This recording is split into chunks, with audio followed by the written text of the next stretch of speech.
Welcome back, everyone. This is going to be a reaction video.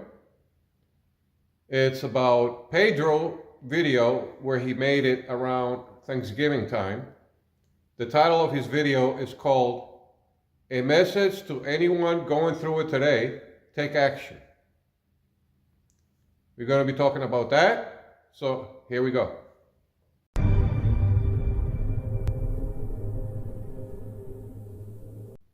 Now, I watched Pedro's video, and he's talking about the good times and the bad times, the ups and downs that normally everybody goes through in a natural kind of way, okay? And how it's been in the past and how it's turning into the unnatural state of things. And how he says that we need to take action and we need to adapt. Okay? But before we get into all that, we're going to watch people that they have more experience on the matter, because we work in the gig economy and we're talking about our experiences through the gig economy. But we let the people who are experienced about taking action and of what's going on and what we are adapting to, because I believe that Pedro is trying to talk about adapting to doing something, a better app. Maybe I'm right, maybe I'm wrong, but maybe he can clarify that. Because I believe when I'm watching his video that he's trying to say that we need to adapt to a better app. If you see that DoorDash and Uber Eats is not working, or this app is not working, there are some new apps that we need to adapt to make better money. Okay? And taking action was something that it was available, for something that was available. Because I've been there. When I was in the food industry, I can go to any restaurant, apply, and 80% guarantee I'll get a job.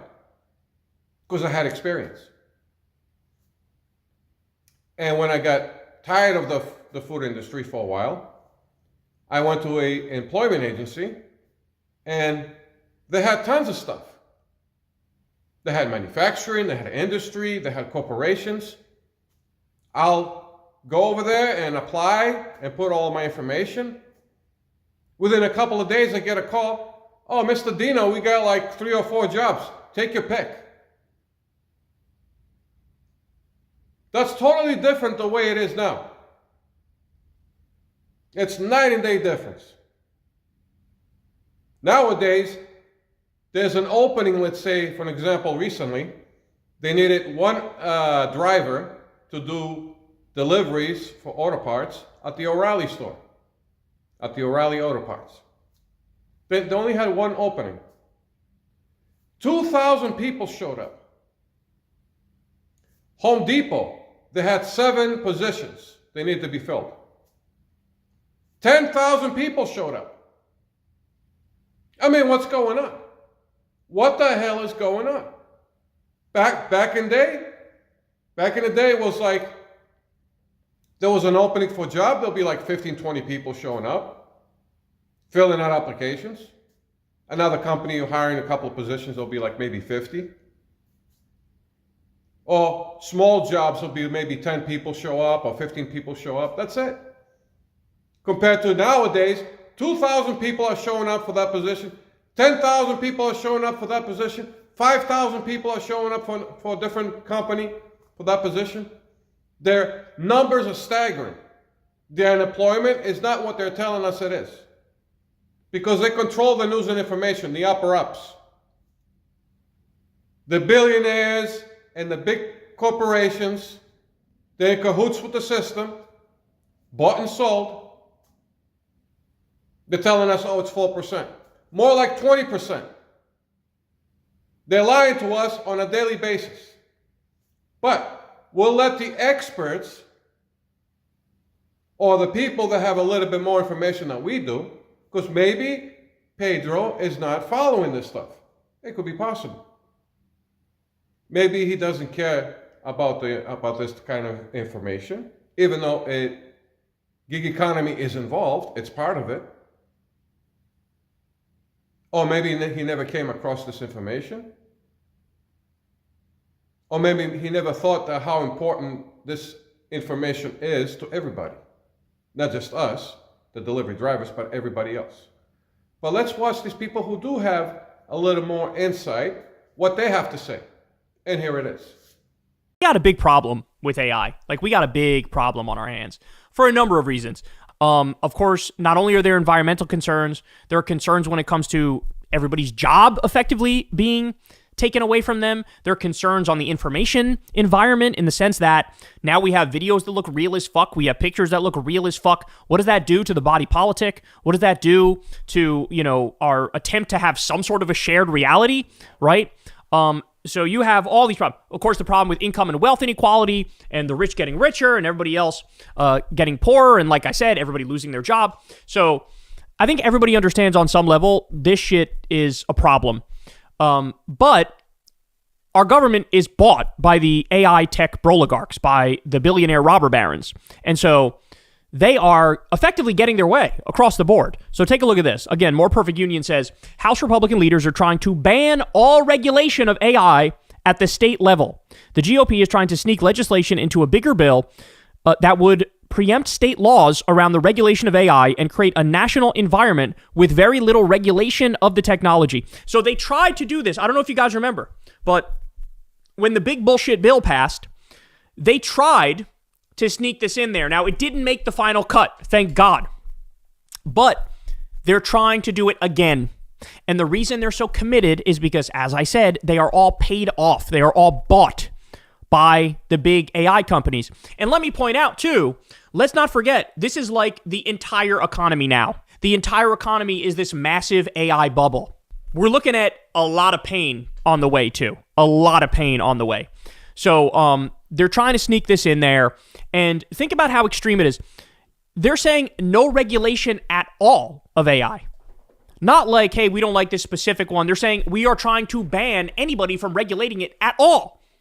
I mean, what? I mean, that is basically suicidal. It is suicidal at this point to say something like that. So here we go. 60 Minutes says AI could wipe out half of all entry-level white-collar jobs and spike unemployment to 10% to 20% in the next 1 to 5 years, predicts Anthropic CEO Dario Amodei.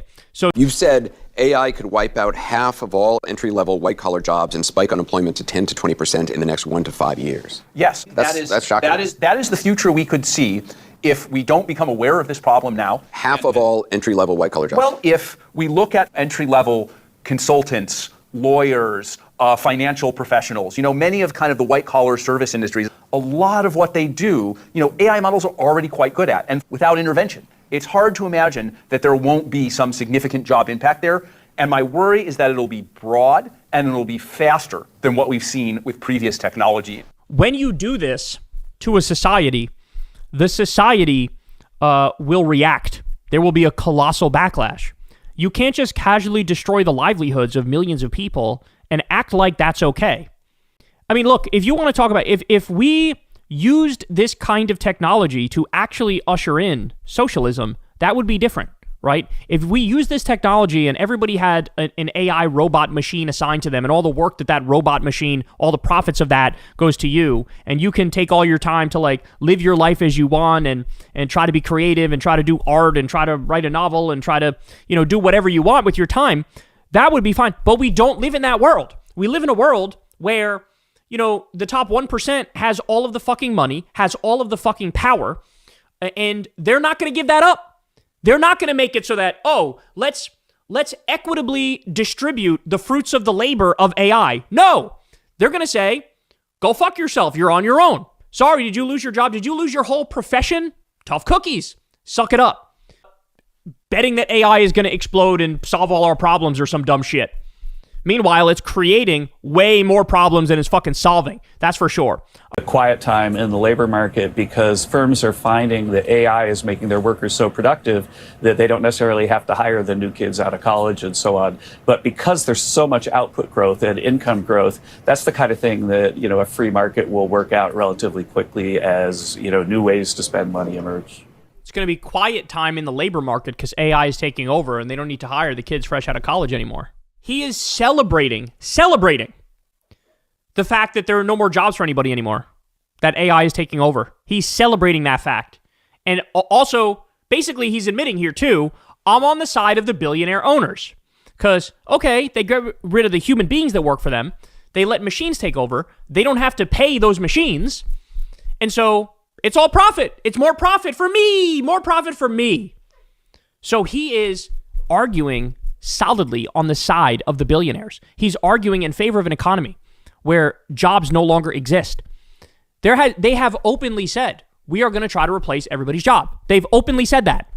Again, here he is. The guy fucking works for the White House. Here he is. It's a quiet time in the labor market. Again, so nonchalantly and casually explaining how nobody's getting hired anymore for anything because they're not needed anymore because AI has taken over. And now it's nothing but profit. And by the way, what have we seen lately? A complete decoupling of what the stock market is doing and what the labor market is doing. So how your average person is doing versus how the wealthy elites are doing, it's completely disconnected now. Corporate profits can go up and up and up and up and up. Now, as the pain of the people gets worse and worse and worse and worse and worse. So it's the contradictions of capitalism. They're coming to a head. This is late stage capitalism. It's all coming to a head. And if we don't fucking act immediately to try to reverse course, if we don't act immediately to actually try to help people and give a shit about their livelihoods and their jobs, then, what's coming, I shudder at the thought. I shudder at the thought of the massive unrest that's about to come. And look at this fucking smug idiot's face as he's casually describing how I'm on Team Billionaire, I want them to make more profit as none of you have any jobs. What do you think these people are going to do, bro? What are they supposed to do with their time? What are they supposed to do with their energy? What are they supposed to, if they can't afford a fucking car anymore, and they can't afford a roof over their head anymore, and they can't feed their fucking kids anymore, pay the light bill anymore, would that wipe that smug fucking look off your face as soon as those people are out in the streets, and they're calling for your blood? Would that fucking wipe that smirk off your face, you dumb bitch? What I hate about these people is they genuinely and sincerely don't care about the consequences of their actions. They don't. They don't care about the consequences of their policies. Okay, now that we've seen this information, now that everybody heard it, okay? When you're hearing Pedro telling his audience that the future is going to be bright, you have to wear shades. That's got to be naive. Knowing what we're knowing now, and it's not we know this today. We know this for a while ago. So I don't believe anybody can be that much in the dark of what's coming. You're trying to sell people the idea that things are going to get better. And my question to Pedro is, how, after what you just heard, how is the future is going to be better? How it's going to be okay, I like to hear that answer from Pedro. From what we just heard, and there's more. We're just touching the surface of the information right now. And what I'm showing you in the video, that's maybe 5% or 10% of the information I'm just showing you. There's a lot of 90% of it left out. I don't want to make a 10-hour video because nobody's going to watch a 10-hour video, but it's that much information. Times 100. I need to make a video, runs for a whole month, the information that's going on with this shit.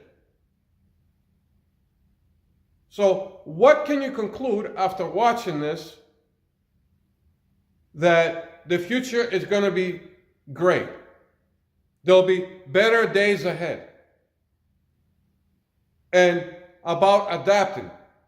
Adapting to what? Living in a van down by the river? Because that's what's happening. That's what's happening. They're taking away our jobs. Your actions that we need to take, they're going to be meaningless. There's nothing out there when you take an action. There's going to be nothing out there for anybody. That's the design in place.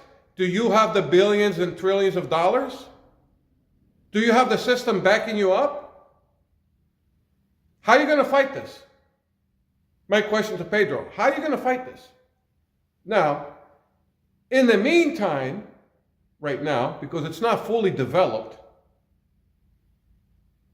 there's still some cracks through the system where there's still some openings here and there. Not every company is full automated yet, full AI yet.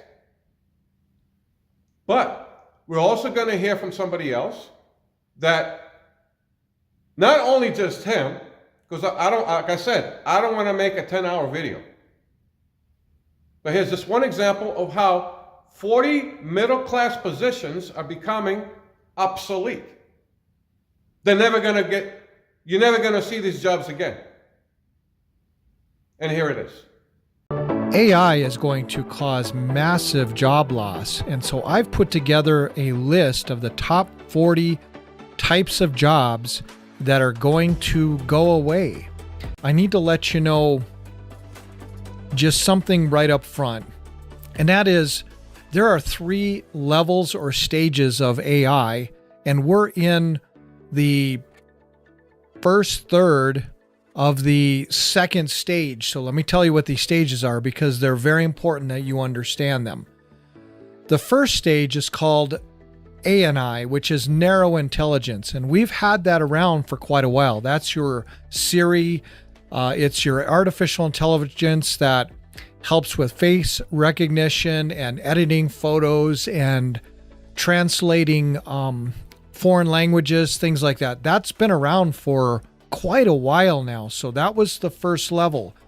The second level, they got into just a few years ago, which is AGI, which is artificial general intelligence. And what the goal is with that is if they reach 100% artificial general intelligence, that means that the AI will know everything every human ever knows.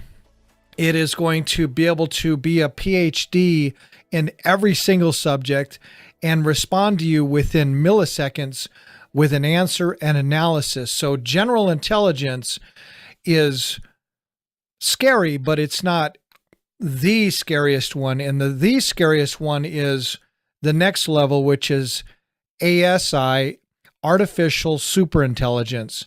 And what's going to happen with that one is the artificial intelligence will be created in such a way that it can rewrite its own code and evolve on its own. And the reason that one's going to come rapidly is because it's going to have all of the capabilities of AGI, which is general, but AGI is actually going to help create the ASI, which is kind of weird. It's not humans working on artificial superintelligence and making strides in that as much as soon as they get done making AGI is going to help create this other sort of a monster. So, to watch his full video and to give you a more, let's say, a detail of all the 40 positions, I'm going to put the link in the description, and you can click and watch which 40 positions is he talking about. He gives you every position title, and he'll elaborate more on it, but you can click on the link in the description and you can watch that video, and you can see this is just the tip of the iceberg right there. But what's more to come is the country is turning into a giant computer circuit board. And what am I talking about? The data centers. Why your water bill and your electrical bill is going up. And why are you paying money for your own demise? What I mean by that? Your electrical cost is going up and your water bill is going up because part of that money is going to power these AI data centers. And what are these data centers are going to do? They're going to take away your job, your dreams, and your future. And it's going to take away your families. There you go. And what am I talking about? This. Something huge is happening right under our feet. OpenAI's Operation Stargate is rolling out across the country, sold to us as harmless, critical AI infrastructure, when in reality it looks a whole lot more like a land grab. These massive AI data centers are swallowing up farmland, bypassing local governments, jacking up water and electric bills. Apparently, these buildings are very thirsty. They take up a lot of water. They price out rural families, and they create almost no jobs in return. And somehow, big AI has managed to sidestep every politician standing in their way, including Republicans who are cheerleading this thing as economic development. Meanwhile, our kids are growing up in an AI-run world that's making them less creative, less expressive, more disconnected. This isn't progress. This is a hostile takeover dressed up as innovation. It's great you're sounding the alarm on this, because I think many of us need to know more about how AI might be taking over in ways that we don't even realize. Like, we already see it taking over our lives and getting involved when we're online, but now there's actual physical ramifications to the development of AI that you are sounding the alarm on. Tell us about these data centers. Like, what is the problem with them? Where are they cropping up? How big are they? Why do they take so much water? I've heard that they take a lot of water. I'm like, the computers are thirsty? Like, I don't understand. So they get very hot. The machines get very hot. So it takes a lot of energy and water to keep them cool. So they can drink up to millions of gallons of water a day. I mean, it's But what do you mean by that exactly? Like, how does for that? the cooling, for the air conditioning? For the air conditioning. Yeah, because they get so hot and there's so much energy going into them that they use that much water. And on the energy side, they can use up to, in one day, the same amount of energy as like 400,000 electric cars. So everyone in the periphery of the data centers is seeing an increase in their water and electricity bill because they're basically funding the data centers around them. So that's like one of the things that first tipped me off to how these things are affecting us physically and monetarily. And they're popping up everywhere. The whole country is turning into one big data center. So now everything is, in this video at least, has come to a full circle. There's there's thousands and millions of videos out there about this. Okay? But we need to put reality into check. And we cannot be naive in telling our audiences rainbows and unicorns when we know that what's going on. Like I said, maybe some people are not aware of the situation. That's fine. Or maybe they never got that information to begin with. That is fine as well. But we are already in the field. The gig economy companies are part of the machine. The algorithm is the one that deactivates you. The algorithm is the one that sends you the orders. The algorithm is the one that tells you what type of offers you're going to get, good or bad. The algorithm sends you notifications. And now we have ChatGPT for a DoorDash support agent for drivers. So we can't be that naive and say that we're not aware of the other stuff that's going on, of the machine. We are working with the machine right now as we speak. We got to give some truth to the people out there. And a lot of content creators needs to cover this. This is more important than Tony's shoe from DoorDash. Way more important than what's going on in the background. And the reason the gig economy companies don't care about drivers, because they know in a couple of years or so, we're all going to be replaced, and they could care less. And that's why they're behaving the way they're behaving, because they know that pretty soon around the corner, they're going to get rid of everybody. Enough said. So let me know in the comments, and hopefully Pedro watched the video. Maybe he can make a response or reaction, or bring this type of matter in one of his live streams or make a video about it. Because I believe this is more important than just talking about Tony's shoe. This affects everybody, plus the delivery drivers in the gig economy and everybody else. Enough said. Catch you guys all later.